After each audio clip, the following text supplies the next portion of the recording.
The History of Raven Rock, Volume 1, by Liren Taleno. Forward. Raven Rock is one of the more interesting colonies of Morrowind of the last 2 centuries.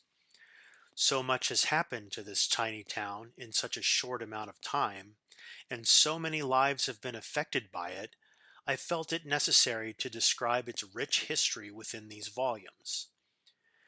During my research, I lived in Raven Rock for almost 3 years, and I got to know many of my fellow Dunmer who call Raven Rock their home.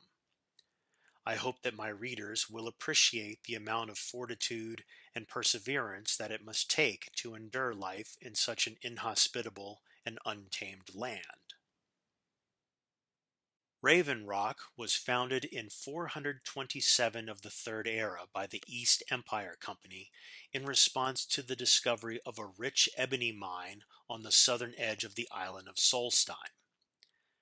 The construction of the town took several months, and the mine immediately started yielding ebony ore that the miners shipped to Windhelm in Skyrim.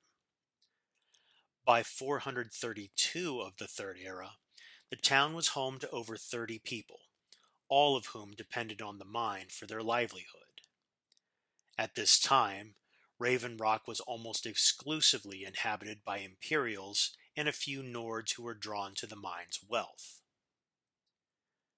When the Oblivion Crisis arose in 433 of the Third Era, Raven Rock remained largely untouched by Mehrunes Dagon's forces, and work continued as usual.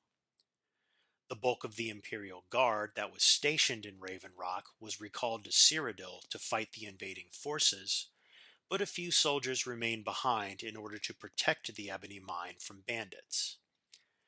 It's uncertain whether any Oblivion Gates ever opened on Solstheim, as there appears to be no record of such an event ever occurring there. In the first year of the Fourth Era, after the destruction of Ald'ruhn, many of the Dunmer great houses sent out small groups of their own to seek places to re-establish themselves. House Redoran's group was led by Brara Morvain, who immediately struck out for Solstheim. After some quick negotiations with the East Empire Company, and some speculate quite a bit of coin changing hands, Brara's group was allowed to settle in Raven Rock, where they quickly became a part of the mining colony's way of life. The Dunmer proved to be both hard-working and reliable when it came to working in the mines, impressing the East Empire Company and solidifying their relationship. All was going quite well until that fateful day in 5 of the Fourth Era when the Red Mountain suddenly erupted, sending a massive blast across the Sea of Ghosts that struck Solstheim with its full fury. Raven Rock was heavily damaged by this wave of force, which toppled several of its stone structures and obliterated many of the wooden ones.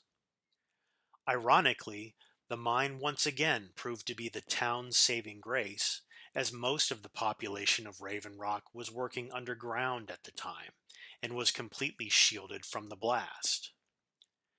This event wasn't without cost, however. Raven Rock was heavily dependent on nearby Fort Frostmoth for its defense, but the eruption had almost completely wiped it from the face of Solstheim.